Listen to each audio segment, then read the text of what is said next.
Gold trusted gold buyers మీరు తాకట్టు పెట్టిన బంగారాన్ని విడిపించి ఈ రోజు ఉన్న మార్కెట్ ధరకు కొనబడును.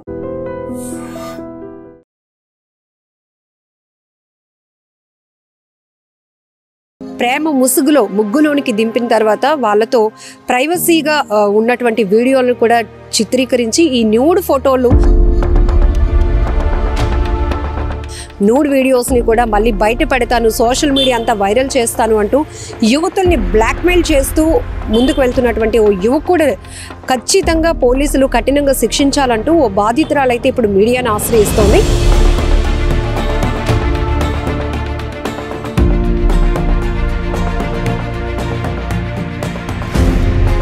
ఆ అబ్బాయి పిలుస్తాడు అనమాట.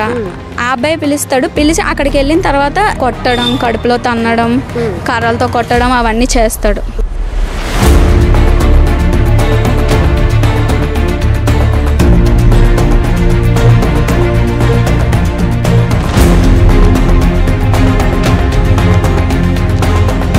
నమ్మించి ప్రేమించి పెళ్లి చేసుకుందామంటూ ఇలా యువతుల్ని ట్రాప్ చేసి ఆ తర్వాత వాళ్ళని ప్రేమ ముసుగులో ముగ్గులోనికి దింపిన తర్వాత వాళ్ళతో ప్రైవసీగా ఉన్నటువంటి వీడియోలను కూడా చిత్రీకరించి ఈ న్యూడ్ ఫోటోలు న్యూడ్ వీడియోస్ని కూడా మళ్ళీ బయట పెడతాను, సోషల్ మీడియా అంతా వైరల్ చేస్తాను అంటూ యువతుల్ని బ్లాక్మెయిల్ చేస్తూ ముందుకు వెళ్తున్నటువంటి ఓ యువకుడు ఖచ్చితంగా పోలీసులు కఠినంగా శిక్షించాలంటూ ఓ బాధితురాలైతే ఇప్పుడు మీడియాను ఆశ్రయిస్తోంది.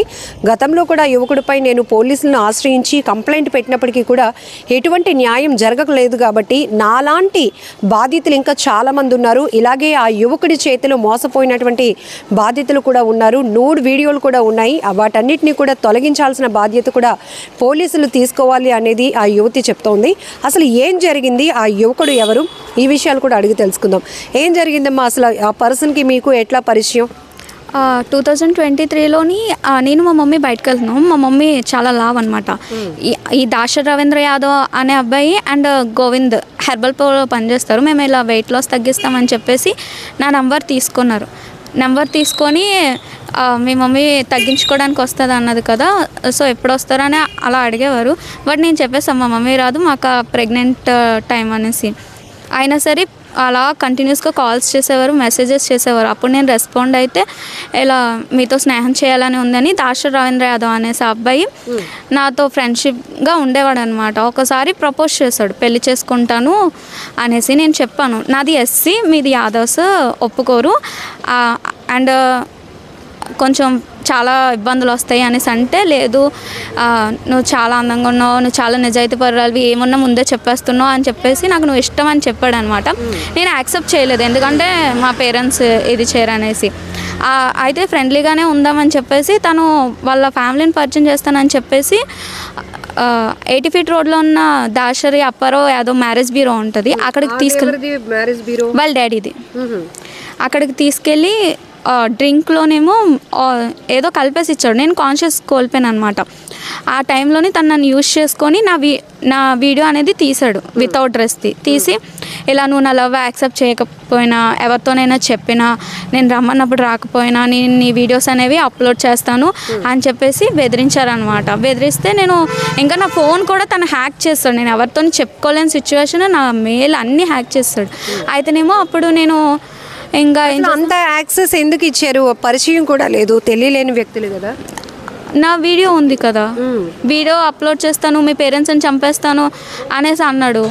ఇంకా నేను చాలా భయపడిపోయాను. ఒక వీడియో వైరల్ అయితే అమ్మాయి లైఫ్ ఎలా ఉంటుందో తెలిసిందే కదా, అందుకని చెప్పి నేను భయపడి ఇంకా తనతోని ఒక లవర్లా ఉండేదాన్ని ప్రతిసారి. ఓన్లీ కాల్స్లోని లవర్లా మాట్లాడేవాడు, కానీ తన దగ్గరికి వెళ్ళినప్పుడు మాత్రం అసలు ఒరిజినాలిటీ మనీ కోసం ఇంకా బాడీ కోసం చాలా కొట్టేవాడు. ఇంకా వాళ్ళ పరవాడలోని ఒక రూమ్ ఉంటుంది వాళ్ళది, అబ్బాయి తీసుకున్నాడు, అక్కడ వాళ్ళ ఇంట్లో పనులు చేయించుకునేవాడు. వాళ్ళ ఇంటికి కూడా వెళ్ళాను, వాళ్ళ అక్కతో కూడా మాట్లాడాను, ఇలా వీడియోస్ డిలీట్ చేయించండి, చాలా ఇబ్బందిగా ఉంది అనేసి. ఇంటికి వెళ్ళినప్పుడు ఎవరు లేరా? మిమ్మల్ని ఏమని పరిచయం చేశాడు? లవర్ అని పరిచయం చేశాడు వాళ్ళ అక్కకి. వాళ్ళ అక్క ఉండేటప్పుడే నాతో కూడా చేశాడు అనమాట వాళ్ళ ఇంట్లో. నేను వాళ్ళ అక్కతోని మాట్లాడాను కూడా, తనేమో మా తమ్ముడు హ్యాపీనెస్ నేను ఎలా పోగొడతాను అనేసి అన్నది. వాళ్ళ డాడీతో మాట్లాడితే మేము యాదవ్స్ 16,000 మందితో సెక్స్ చేస్తాము, 8 మందిని పెళ్లి చేసుకుంటాము, మా జన్మ హక్కు, అండ్ మీ ఎస్సీ వాళ్ళు మేము వాడుకోవడానికే పుట్టారని చెప్పేసి చాలా బూతుల్లో తిట్టాడు. అండ్ ప్రెగ్నెన్సీ వచ్చిందనమాట నాకు ఆ అబ్బాయి వల్ల. వస్తేనేమో అది కూడా గోవింద్ సార్ అనే వ్యక్తితోని టాబ్లెట్స్ తెప్పించి కడుపులో తన్నించి మరీ ఫోర్స్ఫుల్గా వేయించారు. ఆ టైం అంత హెవీ బ్లీడ్లో కూడా తను నాతోని కలిసాడనమాట. మీ పేరు చెప్పొద్దు కానీ మీ వయసు ఎంత ఉంటుంది?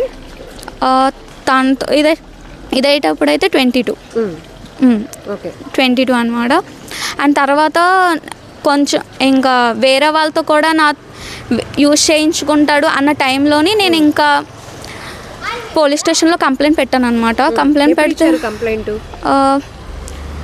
పరవాడలోని 2024లో ఇచ్చాను. బట్ అక్కడ పెళ్లి చేసుకుంటానని ఒప్పుకున్నారు, ఎందుకంటే మా పేరెంట్స్కి ఈ కేసులు అవన్నీ అంటే భయం అనేసి.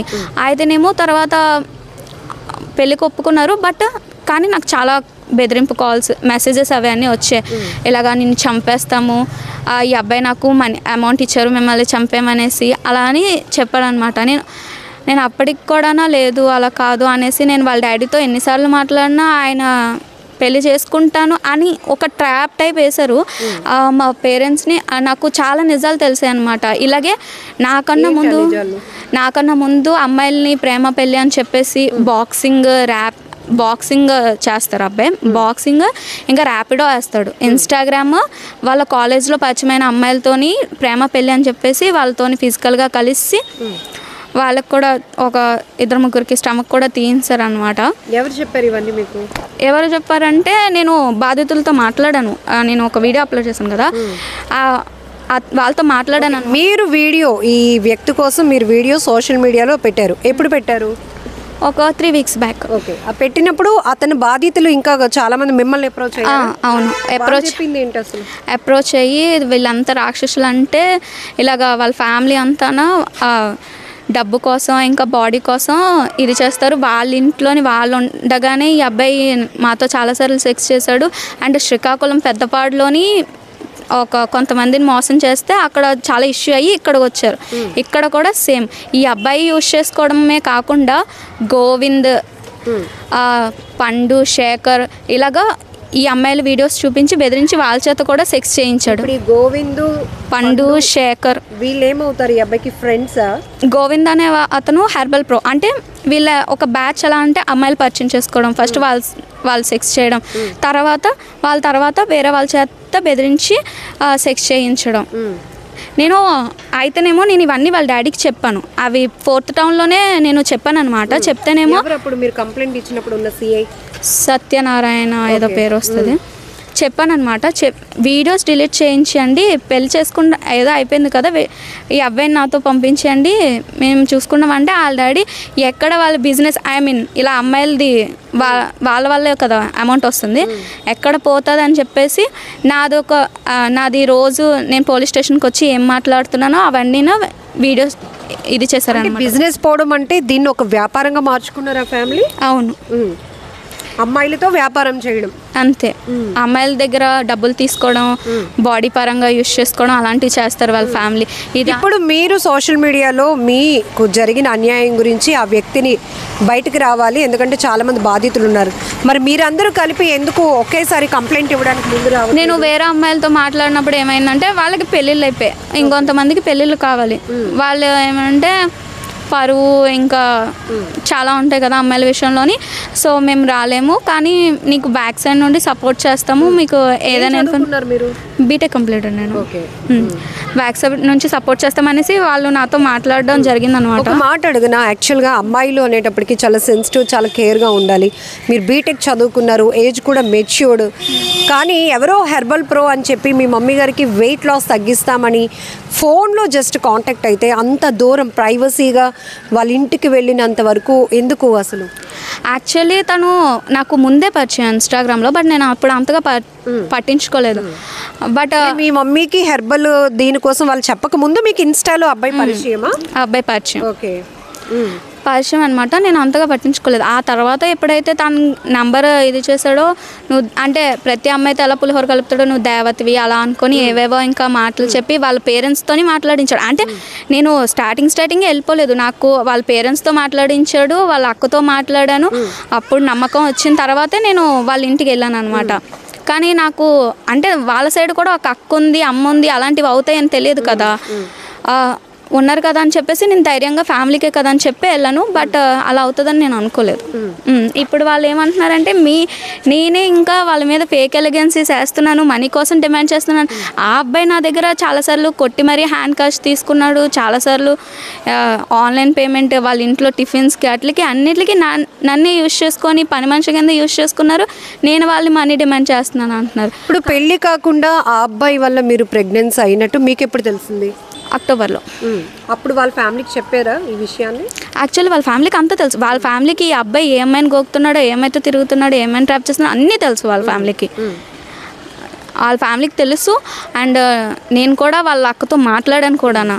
ఏ రకమైన టార్చర్ అంటే పెళ్లి చేసుకుందాము అని మీరు ప్రెజర్ తెచ్చినప్పుడు దానికి టార్చరా, లేకపోతే మీరు ప్రెగ్నెంట్ అని తెలిసిన తర్వాత టార్చరా, ఇంకా మీ మీద థ్రెట్ కూడా ఏదో ఉంది, సుపారీ ఇచ్చి మిమ్మల్ని చంపించాలి అనుకున్నాడు అని మీరు చెప్తున్నారు, ఏంటది అసలు?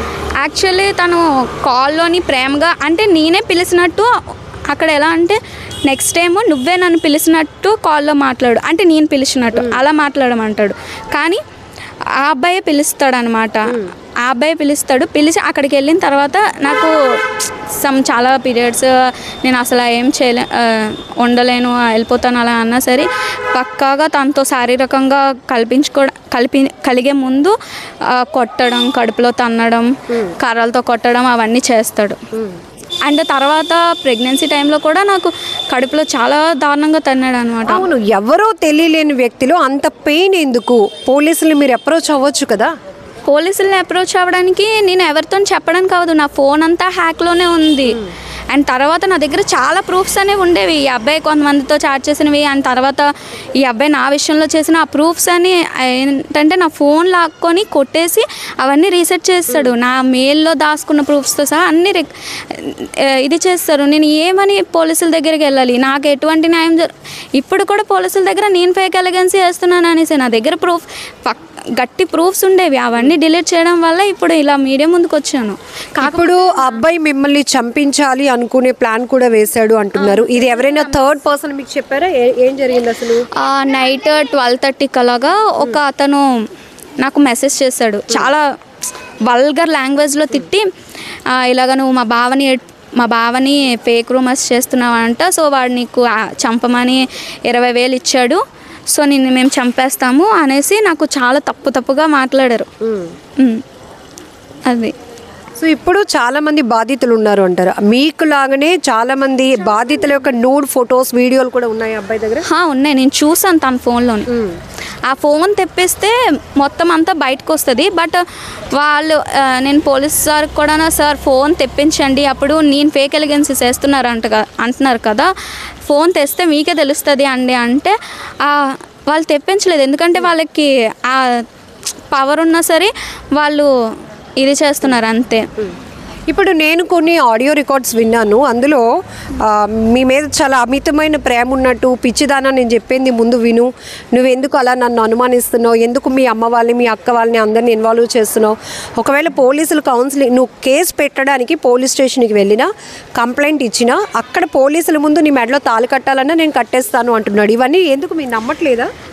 ఇవన్నీ ఫేక్, నమ్మించాలనే ప్రయత్నం అంతా ఉంటే తను ఎప్పుడో, నేను పోలీస్ స్టేషన్కే రాను కదా, నేను పోలీస్ స్టేషన్కి రాకపోవడానికి రీజన్ అదే, వెళ్ళడానికి రీజన్ పెళ్లి చేసుకోను అన్నాడు. అండ్ తర్వాత నేను అమ్మాయిల ప్రూఫ్లు కూడా చూశాను, వేరే వాళ్ళతో నాకు సెక్స్ చేయించమని ఫోర్స్ చేశాడు. అందుకే నేను పోలీస్ స్టేషన్ వరకు వచ్చాను. లేదంటే వేరే వాళ్ళతో అంటే మీ ఫ్రెండ్స్ గ్రూప్ని కూడా మా ఫ్రెండ్స్ కాదు, వాళ్ళ ఫ్రెండ్స్తోని సెక్స్ చేయమని నాకు ఇది చేశారు. తనకి నిజంగా అంత ప్రేమ ఉంటే అలా ఎందుకు చేయిస్తాడు? నేను పోలీస్ స్టేషన్ వరకు రాను కదా, పెళ్లి చేసుకుంటాను అంటే. నేను వచ్చాను అంటే ముందు ఏం జరిగిందో అవన్నీ వాట్సాప్ రికార్డింగ్లు కానీ కాల్ రికార్డింగ్లు కానీ తీస్తేనే ప్రతి ఒక్కరికి ఏంటి నిజం ఏంటి అబద్ధం అనేది తెలుస్తుంది.